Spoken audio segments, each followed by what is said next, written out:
bonsoir, merci d'être venus aussi nombreux pour discuter du livre dirigé par François Burgat et Bruno Paoli, qui s'intitule Pas de printemps pour la Syrie, les clés pour comprendre les acteurs et les défis de la crise, 2011-2013. L'IREMO nous a conviés à cette réunion, cet espace de discussion, dans la mesure où, si l'on regarde le paysage éditorial à propos de la Syrie, on peut constater un relatif manque. Globalement, l'ensemble des acteurs du champ universitaire, académique, scientifique et autres ont pu être surpris en mars 2011 de l'explosion d'une révolte dans un pays que l'on disait tenu d'une main de fer par Bachar el-Assad et qui ne présentait pas véritablement de symptômes d'une explosion prochaine. Tout simplement, il était courant de dire « les Syriens connaissent le prix que coûterait un soulèvement » et effectivement, ils en sont en train de payer ce prix lourdement depuis lors. François Burgat, alors directeur de l'Institut français du Proche-Orient, a proposé alors à un ensemble de chercheurs qui partagent tous une même caractéristique, et c'est la seule qui les réunisse véritablement, celle de connaître le terrain syrien de façon approfondie, dans la mesure où, pour la plupart d'entre eux, ils y ont résidé plusieurs mois à plusieurs années. Ils y ont développé un ensemble de connaissances, ils ont des réseaux d'informations actualisés et régulièrement mis à jour, qui leur ont permis, au fur et à mesure des événements, de se forger, comme l'ensemble des autres acteurs, une vision fondée tout à la fois sur leur expertise scientifique, mais aussi sur le fait qu'ils voyaient leurs propres acteurs évoluer. Et c'est largement le fruit de cette concertation qui a été produit dans le livre. Quand je dis que c'est la seule caractéristique, cela n'a rien à voir avec une critique ou quoi que ce soit. La volonté des deux éditeurs, Burgat et Paoli, a été de proposer le maximum de points de vue argumentés sur ce qui se déroulait. De ce fait, se croisent tout à la fois des visions plutôt portées sur la réflexion sur les acteurs, comme les mouvances armées, ou bien les jeunes se mobilisant dans des courants pacifistes, ou au contraire dans des modes de mobilisation, l'usage de la vidéo, comment le chant a renouvelé par exemple les formes de protestation, au moins dans les premiers mois du soulèvement. Et de ce fait, ce livre a le premier mérite de constituer une réflexion d'ensemble sur toute une série de personnes ou de nouveaux acteurs qui ont émergé grâce à la crise, de nouvelles formes de mobilisation qui sont parfois oubliées légèrement aujourd'hui parce qu'on a plutôt tendance à considérer comme éléments dominants les éléments armés, alors que les éléments civils sont toujours aussi importants. Et d'autre part, parce que l'actualité de la crise syrienne l'a imposé, ce livre se propose de réfléchir sur l'inscription régionale de la question syrienne. Je vais revenir brièvement sur un point qui a pu ne pas être compris. Pourquoi intituler « Pas de printemps pour la Syrie » ? Nous sommes au moment de la rédaction, en 2012 à peu près, au moment où l'ensemble des auteurs constituent leur papier. Tout simplement, le terme de printemps arabe s'est imposé de façon assez large pour désigner ce mouvement de contestation dans l'ensemble de la sphère arabe, depuis la Tunisie jusqu'au Yémen. Dès lors, tout le monde attend une sorte de schéma linéaire où le peuple unifié, plutôt laïque d'ailleurs, se soulève, renverse un dictateur, il advient un règne d'une jeunesse parfaitement unie, etc. Et cela forme une sorte de printemps des peuples, tel qu'on avait pu le connaître en Europe dans les années 1840. En réalité, très rapidement, au cours de l'année 2012, et en écho avec la situation syrienne, on s'aperçoit que les schémas se complexifient et qu'il faut apporter beaucoup plus de nuances et que finalement, nous sommes tous confrontés à des trajectoires complexes et que finalement, la Syrie n'est qu'un des cas parmi les autres de ces situations compliquées de la sortie des autoritarismes. Ce qui est sûr, et ce que tout le monde observe aujourd'hui, c'est qu'une rupture s'est produite et il est impossible de revenir en arrière. Le règne des autoritarismes tels qu'ils ont existé jusque dans les années 90 dans le monde arabe et 2000 est en train de disparaître dans des convulsions qui sont compliquées et qui ne sont pas linéaires. Derrière, ce ne sont pas forcément les attentes de chacun qui se produisent. Cependant, on s'aperçoit au fur et à mesure qu'il n'est pas possible de faire rentrer le peuple chez lui une fois qu'il a commencé à s'exprimer. Aujourd'hui, l'ambition de ce livre est d'apporter un éclairage original qui est nécessairement daté dans la mesure où il documente une crise en cours, mais la plupart des remarques qui ont pu être faites dans ce livre n'ont pas été démenties jusque-là. Je pense notamment à la constitution d'institutions civiles dans l'ensemble des espaces libérés. Je pense aussi à l'idée de fragmentation territoriale de la Syrie que l'on constate au jour le jour, ou je pense encore au mode de gestion par le pouvoir qui se fonde exclusivement sur la répression et sur son incapacité notoire, si ce n'est à disparaître, de passer à un autre registre que celui de la désinformation totale et le gouvernement par les services de renseignement. Enfin, sur le point de vue international, nous n'avons pas vu d'évolution majeure, que ce soit en termes de soutien d'un côté ou, au contraire, d'appui plus marqué à l'opposition, et Vladimir Glassman va revenir beaucoup plus amplement dessus. Ce soir, deux autres intervenants vont préciser les évolutions depuis le livre autour de deux axes qui nous semblaient relativement importants. Tout d'abord, si l'on considère la crise syrienne aujourd'hui, elle a pris une dimension internationale et régionale majeure autour du phénomène des réfugiés. Laura va revenir de façon plus précise comment le phénomène du déplacement reconfigure complètement la question syrienne dans la mesure où elle invalide tous les scénarios présentés dans les chancelleries au cours de 2012, à savoir qu'il est possible que cette crise cesse. Non, cette crise ne cessera pas tant que vous n'avez pas une chose qui bloque le processus d'exportation régulière de Syriens et de cessation de la crise qui prend de l'ampleur. Vladimir reviendra, lui, de façon plus précise sur les nouvelles dynamiques mises en œuvre par le régime qui montrent tout à fait ses capacités de survie qui se fondent largement sur une certaine acceptation de ce régime par une sphère internationale au sens large du terme.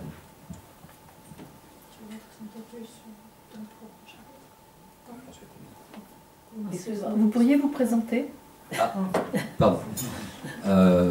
Mathuret, je suis docteur en histoire contemporaine. J'ai travaillé sur le parlementarisme en Syrie et en Irak, et deux terrains tout à fait simples et agréables à habiter. Thèse au cours de laquelle j'ai pu démontrer qu'il y a un âge parlementaire qui existe et un parlementarisme qui était extrêmement vif en Syrie. Donc il ne faut pas du tout présenter ce pays comme un pays condamné à une sorte d'autoritarisme, au cours duquel une coexistence interconfessionnelle existait, à la différence de ce qui existe aujourd'hui.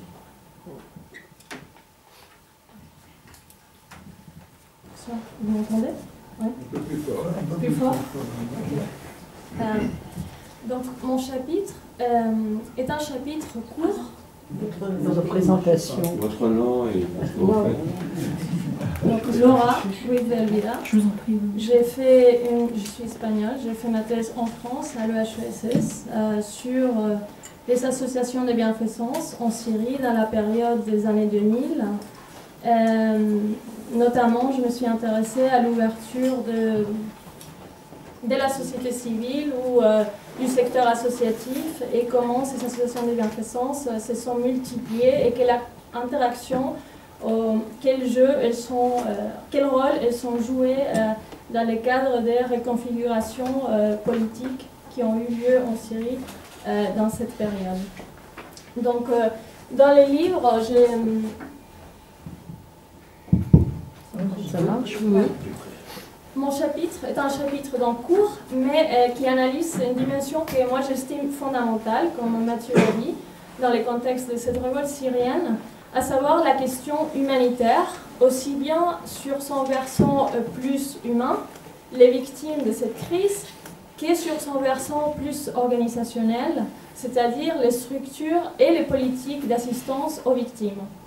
Cette dimension a d'ailleurs été à tort ignorée par la plupart des puissances étrangères et la communauté internationale, comme le montrent les difficultés qu'éprouvent l'ONU et d'autres organismes internationaux pour collecter les fonds nécessaires à leurs activités, et comme les corroborent les politiques d'accueil des réfugiés syriens des pays européens, par exemple la France, qui en octobre 2013 s'est engagée à accueillir seulement 500 réfugiés.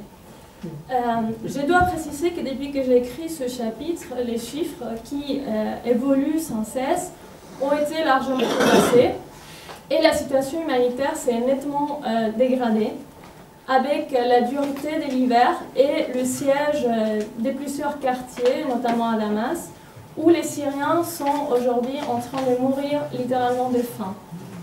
Mais il me semble que les dynamiques principales que je décris restent néanmoins d'actualité. Pour bien comprendre les contextes généraux dans lesquels évolue la question humanitaire syrienne, il faut rappeler peut-être que les populations civiles manquent de tout aujourd'hui, d'eau potable, d'électricité et surtout des fournitures médicales, notamment dans les régions dites libérées par l'armée syrienne libre, lesquelles sont, comme vous le savez, régulièrement visées par l'aviation et les missiles des forces du régime. Donc un manque de tout, malgré les efforts des comités locaux, les majlis mahalli, qui tentent de combler le vide laissé par un État qui s'écroule aujourd'hui et de gérer les affaires publiques des municipalités. De même, les pénuries des carburants touchent désormais l'ensemble du pays et se traduisent par la multiplication par 5 ou 6 des prix des denrées de base. Sur le plan médical, des maladies qui étaient jusque-là extrêmement localisées en Syrie, à l'instar de la gale, la typhoïde, la leishmaniose et la polio, dont les derniers cas avaient été enregistrés en 1999, se développent à une rapidité inquiétante en raison du déplacement des vecteurs de contamination avec les populations et de l'absence du ramassage d'ordures. Selon les Nations Unies, le bilan humain est catastrophique, c'est la pire crise depuis 20 ans. Outre les dizaines de milliers de morts, des prisonniers et des personnes disparues, 3/4 des Syriens pourraient avoir besoin d'aide humanitaire pour survivre en 2014, soit près de 17 millions de personnes. On est donc face à la plus grande émergence jamais connue par cette institution, qui par ailleurs, il y a quelques semaines, a fait appel aux bailleurs de fonds pour collecter 6,5 milliards de dollars, la plus grosse somme qui n'ait jamais été nécessaire pour gérer une seule crise. Ce chapitre donc, est structuré en 3 parties. La première est consacrée à l'émergence du problème des déplacés et des réfugiés et aux premières tentatives improvisées pour répondre aux besoins générés par cet exode. Dès avril 2011, commence le premier mouvement de population cherchant à échapper à la brutale répression de la révolte par le régime. Un grand nombre de familles quittent alors leur foyer pour se rendre dans les quartiers, les régions où elles peuvent être hébergées par des proches. Mais les limites de ce type d'exode vont apparaître très rapidement et les habitats collectifs improvisés dans des écoles, dans des mosquées ou des immeubles inachevés vont progressivement se multiplier sur tous les territoires. Dans le nord, certaines familles trouvent refuge dans les grottes naturelles ou même parmi les ruines antiques. Actuellement, les organisations qui regardent de près ce qui se passe en Syrie avancent les chiffres des 6,5 millions de personnes déplacées à l'intérieur du pays, bien que les chiffres officiels donnés par l'HCR soient plus proches des 4 millions. Et selon certaines ONG, parmi ces déplacés, moins de 10% auraient un refuge. Après plusieurs exils internes, nombre de ces déplacés finissent par quitter les territoires pour se réfugier, pour la plupart dans les pays environnants, le Liban, la Jordanie, la Turquie, l'Irak et l'Égypte. Et d'autres, de plus en plus nombreux, parviennent à gagner le Maghreb ou l'Europe. Il s'agit d'un voyage qui est souvent plusieurs fois dangereux. D'abord pour quitter la Syrie, en raison des combats et des mines posées par l'armée le long des frontières, puis pour attendre la destination finale, quand celle-ci est lointaine. Et en disant ça, je pense notamment aux images qui nous sont parvenues cet été, des bateaux remplis de Syriens qui avaient fui l'Égypte et qui échouaient sur les côtes italiennes. L'Agence des Nations Unies pour les réfugiés, donc l'HCR, comptabilise aujourd'hui près de 2,5 millions de réfugiés syriens et s'attend à avoir plus de 4 millions en 2014. Encore faut-il souligner que ce chiffre ne prend pas en compte les réfugiés qui ne sont pas enregistrés. Au Liban, par exemple, où le plus grand nombre de Syriens se sont dirigés, la situation humanitaire est réellement dramatique. Les déplacés syriens et palestiniens, enregistrés ou pas, représentent plus d'1 million de personnes, soit un quart de la population totale du pays, dans un contexte où les gouvernements refusent l'installation des camps officiels par peur d'une reproduction sur son territoire du syndrome palestinien. La Jordanie, quant à elle, dont la population s'estime à 6,5 millions d'habitants, accueillait à la fin 2013 plus de 600 000 réfugiés. Et ce chiffre est largement en dessous des prévisions qui avaient été faites par les autorités jordaniennes avant l'été 2013, ce qui pourrait s'expliquer en partie par les terribles conditions dans lesquelles vivent les réfugiés syriens, conditions qui auraient poussé certains à retourner dans leur pays malgré les combats. Donc, dans la prise en charge des réfugiés et des déplacés, il faut distinguer deux logiques simultanées. D'une part, donc, les dispositifs qui visent les populations locales et les déplacés de l'intérieur, et d'autre part, les mesures prises pour subvenir aux besoins des réfugiés dans les pays de la région. Concernant les premiers types d'aide aux populations locales et aux déplacés de l'intérieur, il y a 3 types de structures qui sont à l'œuvre. Tout d'abord, celles fondées sur la solidarité locale, parmi lesquelles on trouve aussi bien d'anciennes associations caritatives que de nouvelles structures qui ont émergé à partir de 2011. Leur mode d'action varie en fonction du territoire sur lequel elles s'opèrent, parce que alors qu'elles sont obligées de travailler dans la plus grande clandestinité dans les zones encore contrôlées par les régimes de Bachar el-Assad et que le moindre déplacement des aides à fournir est extrêmement dangereux, leurs activités deviennent relativement moins risquées lorsqu'il s'agit dans les régions libérées, bien que dans ces cas, elles doivent faire face au bombardement. Najda Now, par exemple, est l'une de ces associations de Irafa, assistance, qui ont été créées à Damas au cours de la révolte, grâce à la collecte des fonds importants qui proviennent de Syrie, mais surtout de l'étranger. Cette association distribue régulièrement de la nourriture, des vêtements, des couvertures et des médicaments, procure des soins aux personnes blessées et propose un soutien psychologique aux enfants traumatisés. D'autres structures, comme le Jamaïa Riras al-Nahda, sont moins visibles et utilisent une rhétorique chargée de référents islamiques. Si l'on en croit les déclarations de l'un de ses responsables, cette association, créée en janvier 2012, toucherait par mois près de 180 000 personnes dans les provinces de Damas et Rif Dimashq, grâce au financement qui circulerait via le Qatar. Et ces activités sont très variées parce que non seulement elles fournissent des aides matérielles, médicales et financières, mais elle est aussi engagée dans des projets développementaux comme la construction des fours à pain. Plus nombreux encore que les associations sont les réseaux informels d'aide, constitués par un nombre variable d'individus servant de relais entre les donateurs et les bénéficiaires. Mais tant les unes que les autres ont vu leurs sources de financement s'affaiblir avec les prolongements de la crise et la dégradation conséquente des activités économiques. Un autre type d'aide est celle apportée depuis l'étranger par les structures financées par la diaspora syrienne. Par exemple, l'Union of Syrians Abroad est très intéressant. Elle a été créée fin 2011 et elle est composée d'une vingtaine de délégations nationales coordonnées depuis Vienne et la Turquie. Et elle agit notamment dans le nord de la Syrie.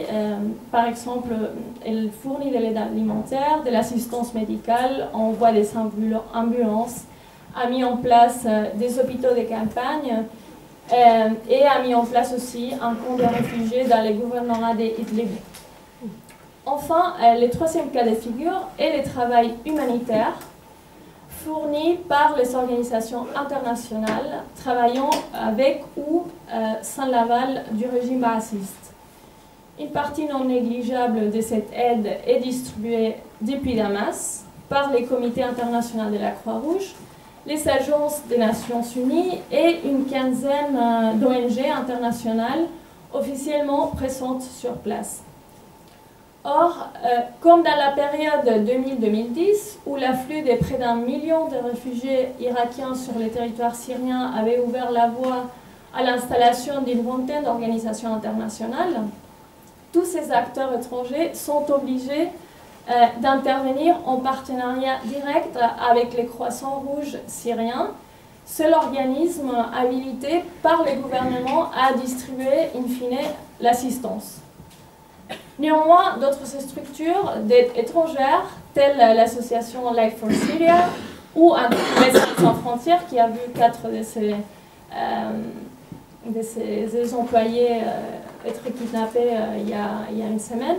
Donc ces organisations ont fait le choix d'agir dans la clandestinité, dans les zones libérées depuis les frontières, mais aussi dans des régions contrôlées par l'armée où les combats sont quotidiens.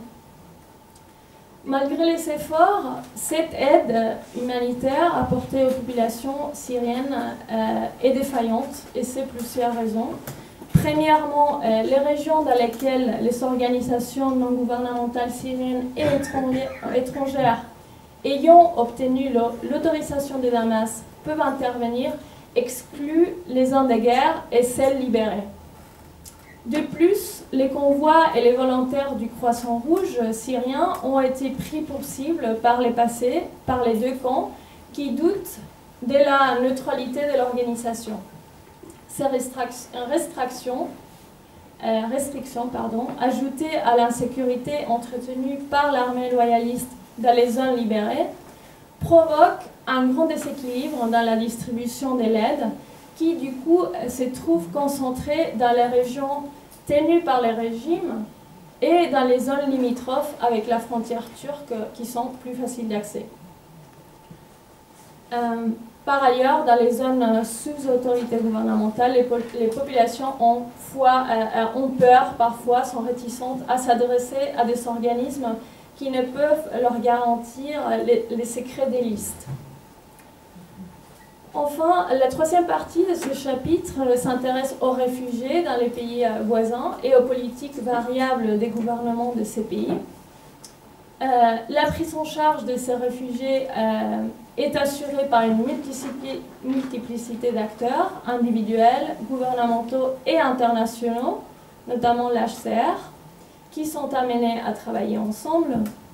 Les politiques d'accueil choisies varient d'un pays à l'autre, alors que la Turquie privilégie une politique très centralisée et étatique des placements de réfugiés dans les camps. Les Liban refusent totalement leur installation dans des structures pérennes et la Jordanie pratique une politique mixte, à la fois des placements en camp et des disséminations des réfugiés dans les localités du royaume. Très difficilement quantifiable, l'ensemble de ces aides est gravement insuffisant par manque d'argent, des moyens et des volontés politiques. En effet, fin août 2013, seulement près de 1 milliard de dollars sur les 2,9 milliards qui étaient estimés nécessaires avaient été versés aux agences uniciennes dont certaines menaçaient alors de suspendre leurs opérations par manque de financement. Et depuis lors, ces 2,9 milliards sont devenus 6 milliards et demi, mais les dons continuent à ne pas arriver. Par conséquent, les camps de réfugiés sont fortement surpeuplés, les conditions de vie y sont déplorables et l'insécurité règne. À titre d'exemple, les camps jordaniens des Zaatari, inaugurés en juillet 2012 et gérés par l'HCR, est le deuxième camp de réfugiés les plus grands au monde, et il est la 4e ville de la Jordanie aujourd'hui. Pour en sortir, il faut trouver un tuteur jordanien qui apporte une garantie financière auprès des autorités. En Turquie, où l'accueil des Syriens est défini comme provisoire, la gestion des près de 20 camps existants est confiée au Croissant-Rouge turc et à la direction des catastrophes naturelles et des situations d'urgence, sous l'autorité directe du gouvernement d'Erdogan. Encore faut-il souligner que de nombreux Syriens n'ont pas accès à ces camps et que certains ne reçoivent aucune aide. Au Liban, je l'ai dit tout à l'heure, l'accueil de ces réfugiés s'est fait en grande partie à travers les familles libanaises ayant des liens avec la Syrie, les plus souvent familiaux. Aussi, certaines associations de bienfaisance ont été très actives. Et les moins chanceux se sont retrouvés à louer des parcelles de terre à des particuliers libanais qui ont ainsi fait fortune. Mais comme je l'ai déjà mentionné auparavant, les chiffres fournis par l'HCR ne concernent que les personnes enregistrées auprès de leur bureau. Or, on peut penser que le nombre de réfugiés non enregistrés est tout aussi important. Par exemple, au Liban, sur plus d'1 million de déplacés estimés par le ministère de l'Intérieur, à peine 850 000 étaient enregistrés par l'HCR en décembre 2013. Outre la catastrophe humanitaire, la dynamique du conflit syrien provoque d'ores et déjà une déstabilisation des pays voisins, comme on peut le voir au Liban, où les attentats se sont multipliés ces derniers mois, et où la situation à Tripoli est très tendue, ou en Irak. Enfin, si la géographie des réfugiés se concentre pour le moment au Moyen-Orient, elle est appelée à s'étendre à l'Europe, qui sera probablement forcée, si le conflit dure, d'accueillir une partie plus conséquente de ces populations en détresse. Les nombres de réfugiés syriens affluant par bateau sur les côtes italiennes s'est multiplié à la fin de l'été. En ce moment, la Suède, qui est à ma connaissance le pays qui accueille le plus de réfugiés syriens, donc elle accueille 14 000 réfugiés officiellement. Donc en fin de compte, l'ensemble de ces constats devrait, à mon sens, appeler à une remise en cause profonde de l'approche humanitaire en Syrie, approche qui devrait se fonder sur un partenariat renforcé avec les acteurs de terrain et bien sûr sur des aides plus cohérentes avec les besoins générés par cette crise. Merci.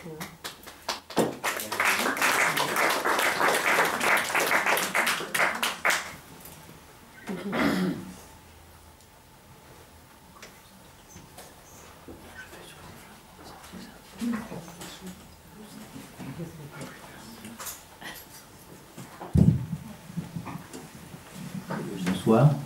Vous étiez au milieu, on vous verrait mieux, non? Pardon? Vous étiez au milieu, on vous verrait mieux peut-être. Ça dépend. Alors je vais le faire. Ça se trouve que la femme est à la bonne place. Vladimir Glassman, je suis à l'origine professeur d'arabe et chercheur sur l'histoire arabo-musulmane. Et j'ai travaillé pour le Quai d'Orsay à partir de 1988 et jusqu'en 2008. J'ai au total passé 12 ans en Syrie, d'où je tiens un peu ma connaissance de ce pays. Ma contribution au livre « Pas de printemps pour la Syrie » a porté sur les ressources sécuritaires du régime syrien, Elle visait à fournir des éléments de compréhension sur ce qu'on a pu considérer comme un retard de la population syrienne à rejoindre le mouvement dit alors des printemps arabes. Pour aujourd'hui, je ne parlerai pas de ce sujet, mais je voudrais ouvrir un petit peu à de nouveaux horizons en abordant des questions qui sont des questions récentes et qui ouvrent un certain nombre de perspectives, puisque depuis la publication de l'ouvrage, plusieurs développements sont intervenus qui permettront justement aux lecteurs de mettre à l'épreuve l'exactitude des informations, mais surtout des analyses et des éléments de prospective répartis un peu partout dans ce livre. Le premier développement est le recours désormais massif de la part du régime à des combattants en provenance de l'extérieur, du Liban, ce n'est pas tout à fait nouveau, d'Irak, d'Iran, du Yémen et même d'Afghanistan, recrutés et envoyés en Syrie sur une base strictement confessionnelle. On estime aujourd'hui qu'il y a plus de 60 000 combattants chiites engagés aux côtés des forces régulières et des milices du pouvoir. Ils sont certainement plus nombreux aujourd'hui que les djihadistes étrangers accourus à la rescousse, je cite, des musulmans sunnites agressés. Une partie de ces combattants chiites ne sont pas là pour défendre le régime laïque, entre guillemets, de Bachar el-Assad. Ils se battent d'abord pour affirmer leurs idées, pour protéger les lieux saints de Syrie vénérés par les chiites du monde entier, et accessoirement pour défendre la communauté chiite et la communauté alawite. Ils se livrent désormais à des crimes et à des exactions contre les populations et contre les combattants qu'ils font prisonniers, dont la sauvagerie ne le cède en rien à celle de leurs adversaires. Il est probable que sans cet appui initié par le Hezbollah et par les éléments précurseurs iraniens présents à Damas depuis le début de la révolution, le régime syrien, dont l'armée est en pleine déconfiture, aurait aujourd'hui disparu. On pourra évidemment revenir sur ce point, mais comme sur les autres, un peu plus loin. Le second développement récent est la volonté du secrétaire général de l'ONU, Ban Ki-moon, de forcer les choses et de réunir les protagonistes autour d'une table de négociation à Genève, dans l'espoir de mettre fin aux souffrances de la population syrienne qui compte ses morts par centaines de milliers, dont le quart environ a été jeté sur les routes par les bombardements et les destructions, et dont la moitié, et peut-être plus que la moitié, a besoin d'aide alimentaire. Dans la lettre de convocation qu'il a adressée il y a quelques jours, le 6 janvier, à Ahmed El-Jarba, président de la coalition nationale, le secrétaire général de l'ONU rappelle que la base des négociations qui s'ouvriront le 22 janvier à Montreux sera le communiqué de Genève du 30 juin 2012. Celui-ci mentionne explicitement, comme l'un des objectifs de la rencontre, la mise en place d'un organisme transitoire de gouvernement doté des pleins pouvoirs, regroupant des membres de l'actuel gouvernement et de l'opposition mutuellement agréés.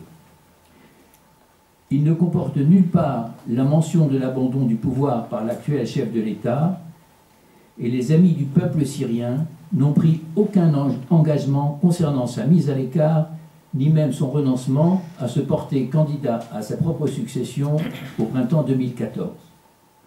Dans ces conditions, l'opposition syrienne hésite à répondre à l'invitation, d'autant que, en Syrie même, une grande partie des révolutionnaires et des combattants rejettent un exercice dont ils sont persuadés qu'il ne mènera à rien, aussi longtemps que les États-Unis et les autres Occidentaux ne seront pas parvenus à convaincre la Russie de lâcher Bachar el-Assad. Le troisième développement est le déclenchement d'affrontements meurtriers entre divers groupes armés d'inspiration nationaliste et islamiste d'un côté et l'État islamique d'Irak et du pays de Cham, surnommé aujourd'hui Daesh, de l'autre.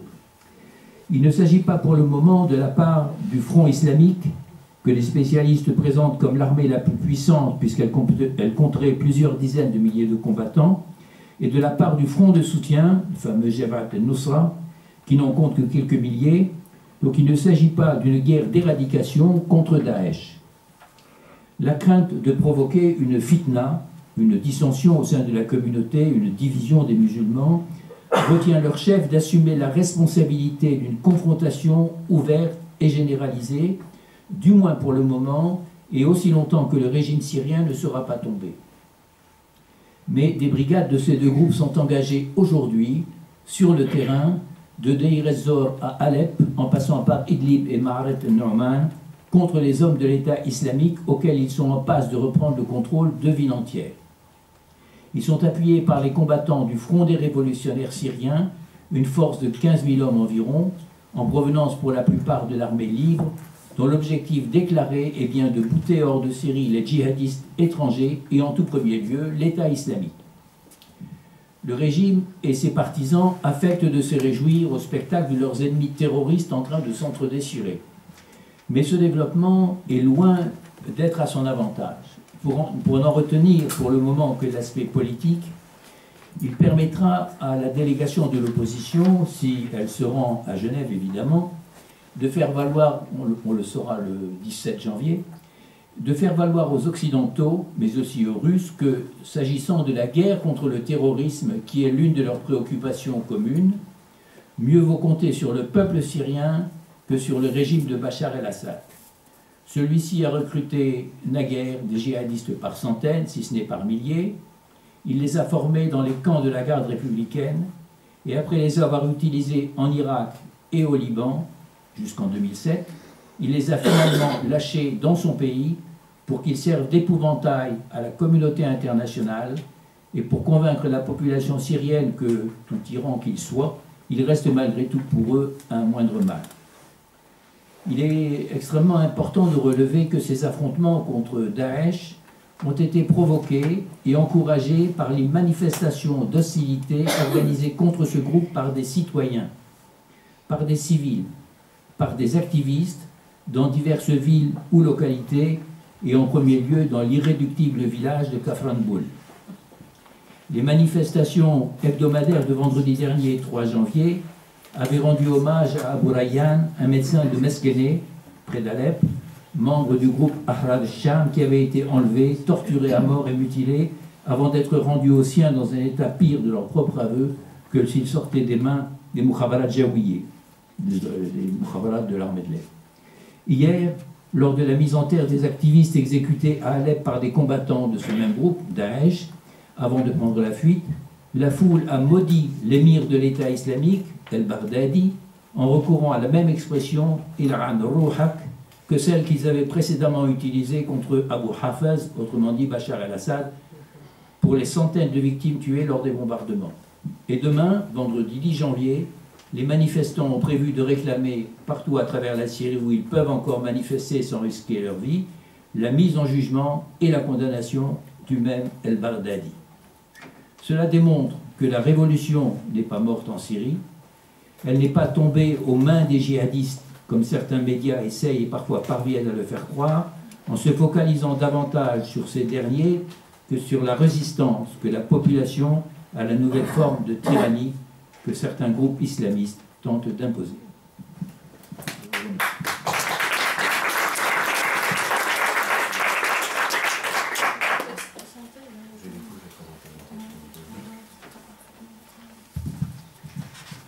Pour finir, je vais vous proposer une lecture de la crise syrienne que j'avais commencé dans le livre, qui se fonde sur la remise en cause d'une présentation souvent faite de cette crise. Dès que les événements syriens ont démarré, la plupart des médias occidentaux ont débuté une lecture purement fondée sur le critère confessionnel.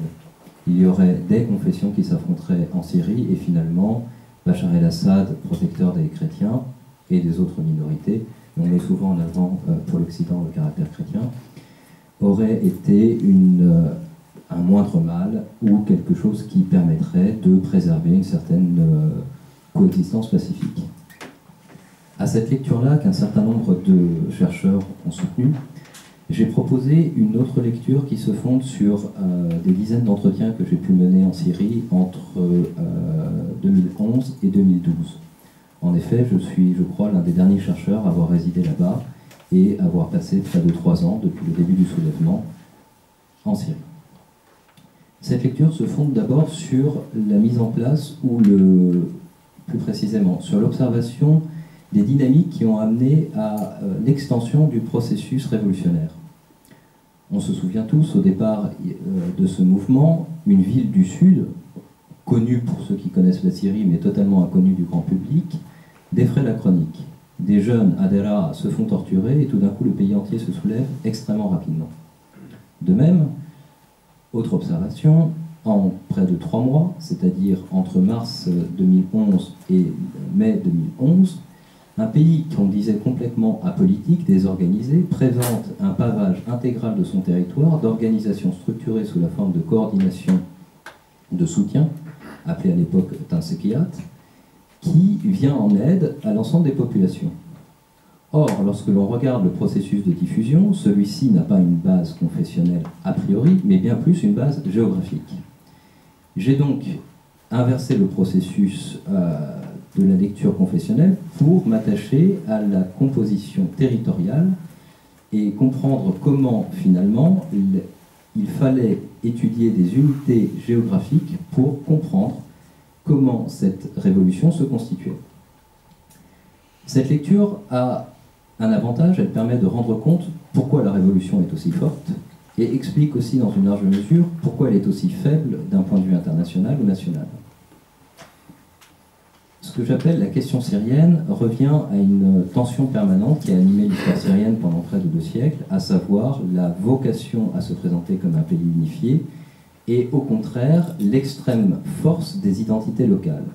Quand je dis des identités locales, elles peuvent se décliner à 2 niveaux. On a d'abord les grandes agglomérations, Alep, Damas ne vont pas ensemble, ne se correspondent pas ensemble, et à l'intérieur de ces différentes villes, les différents quartiers constituent des unités dans lesquelles s'organise la vie sociale, voire politique. À ce découpage en fonction de quartiers, s'est ajoutée une greffe politique où les Tansekiyat se sont constitués à l'intérieur de ces unités géographiques parce qu'elles permettaient des interconnaissances et donc dans un secret relatif de constituer ces appareils de soutien à la révolution qui, dès les 2 premiers mois ou dès les premiers jours de la révolution, signifiaient un engagement à mourir pour une cause. Ce découpage a été renforcé par la dynamique de répression.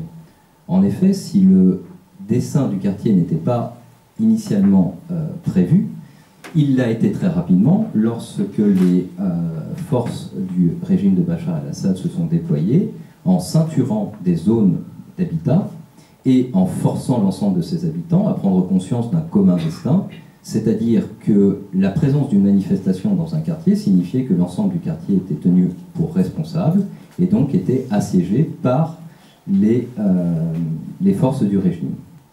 Dès lors, on peut découper l'ensemble du territoire syrien en de petites unités qui ont été progressivement mises en connexion les unes avec les autres. Cette connexion ne s'est pas faite par un grand mouvement idéologique et autres, mais s'est faite par l'engagement individuel d'individus qui se sont retrouvés sur une même base de défense de valeurs de la dignité, de la liberté, de la justice, qui n'appelaient pas au début un renversement du régime, mais très rapidement ils sont parvenus, tout simplement parce que la seule réponse qu'on apportait était ce que Vladimir Glassman a qualifié de 2 crans au-dessus de violence dans l'ouvrage de François Burga et Paoli. Dès lors, la structure par quartier permet aussi de comprendre dans une large mesure pourquoi cette révolution a été aussi forte en face d'un ennemi relativement implacable, mais aussi pourquoi elle est extrêmement fragile. En effet, à partir de février 2012, le régime a décidé de lancer ce que l'on peut appeler la bataille des villes, c'est-à-dire d'investir les villes à partir de tanks qui tirent de façon systématique. Or, de l'autre côté, sachant que tout engagement dans la révolution signifiait un point de non-retour pour l'individu, les habitants de ces quartiers-là ont pu constituer ces espaces comme autant d'espaces imprenables. La seule possibilité véritable de récupérer ou d'être victorieux sur le terrain pour le régime est de vider intégralement un espace géographique et donc de ne pas récupérer, je dirais, le cœur ou les âmes des individus, mais de faire disparaître l'ensemble de ces individus. C'est ce qui s'est passé à Koussaïr, c'est ce qui s'est passé dans un certain nombre de coins de Homs, et les proclamations de victoire ne sont qu'en fait des conquêtes d'espaces vides fondés sur la terre brûlée.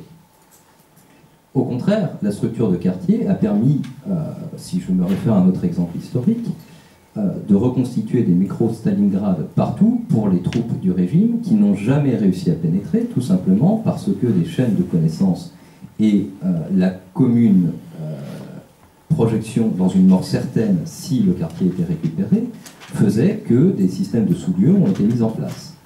Et je prendrai un exemple qui, militairement ou stratégiquement, est complètement aberrant, mais qui s'est déroulé en août 2012 dans la banlieue de Damas. La banlieue de Damas se sous-divise elle-même en un certain nombre de quartiers, et un des quartiers qui a très rapidement basculé pour la révolution, parmi lesquels il y avait Zamalka. En août 2012, l'armée libre syrienne, ou l'ensemble des composantes armées qui se réfèrent de la révolution, prennent position de façon massive à Zamalka lors du début du soulèvement de la capitale. Les habitants qui avaient évacué les lieux après le jet de tracts par les hélicoptères décident au bout de 2 semaines de revenir par solidarité avec les soldats. D'un point de vue stratégique, c'est assez idiot, mais d'un point de vue symbolique, c'était extrêmement fort. 8000 habitants sont rentrés de nouveau dans le quartier pour, selon leur dire, assurer la logistique. En gros, permettre aux soldats d'avoir de la nourriture au quotidien, etc., de telle manière à pouvoir combattre. Cette structure, donc, permet à la Révolution d'avoir une unité territoriale, je dirais, extrêmement locale, imprenable. Mais de l'autre, tout le problème a été de trouver des manières d'unifier ces différents espaces et d'unifier les différents représentants de ces espaces. Et la fragilité tient peut-être là aussi, dans la mesure où, depuis le début de la Révolution, des séries d'unions, elles-mêmes représentant ces unités, se sont mises en place. Mais à chaque fois, une tension permanente se fait, et le processus qui s'explique très largement par la répression extrêmement brutale du régime qui empêche toute connexion, et dont l'unique stratégie est de prévenir toute communication au plan national, a empêché l'émergence de cette scène nationale et au contraire l'accélération de cette fragmentation. Aujourd'hui, ce qui est assez intéressant, c'est que l'on voit cette fragmentation territoriale se produire aussi au sein du régime. Si l'on considère des chiffres et des équipements, le régime serait largement en mesure de récupérer le territoire national par une puissance de feu extraordinaire et une dotation en hommes, comme l'a rappelé Vladimir, relativement conséquente. Or, on constate malgré tout qu'il est incapable de progresser de façon significative sur le terrain. Alep n'est absolument pas reprise, l'axe stratégique demeure entre ses mains, mais il n'y a personne, entre guillemets, sur cet axe stratégique. Seul demeure Damas, et encore, Damas est largement verrouillé par un certain nombre de dispositifs répressifs. Ceci s'explique largement par l'impossibilité de plus en plus forte de ce régime de coordonner sa propre action, si tant est que l'on peut encore parler de régime devant ce qui semble de plus en plus comme une série de bandes armées, extrêmement bien dotées d'équipements contrairement aux adversaires, mais qui ne sont plus aujourd'hui en mesure de construire une action militaire commune au point de recourir à des experts étrangers qui semblent plus dotés qu'eux et qui eux-mêmes constatent une certaine incapacité, pour ne pas dire un manque de connaissances certaines de la part des dites forces du régime pour reconquérir leur propre pays. Ceci explique donc que la scène locale d'un point de vue syrien est de plus en plus fragmentée des deux côtés et que la perspective de Genève pose un certain nombre de soucis dans la mesure où aucun acteur ne parvient véritablement à pouvoir garantir sa représentation nationale pour une raison simple, c'est que Bachar el-Assad empêche délibérément, et ceci depuis près de 3 ans, l'émergence d'un espace national, politique, unifié, parce qu'il sait très bien que cette condition précipiterait nécessairement sa chute.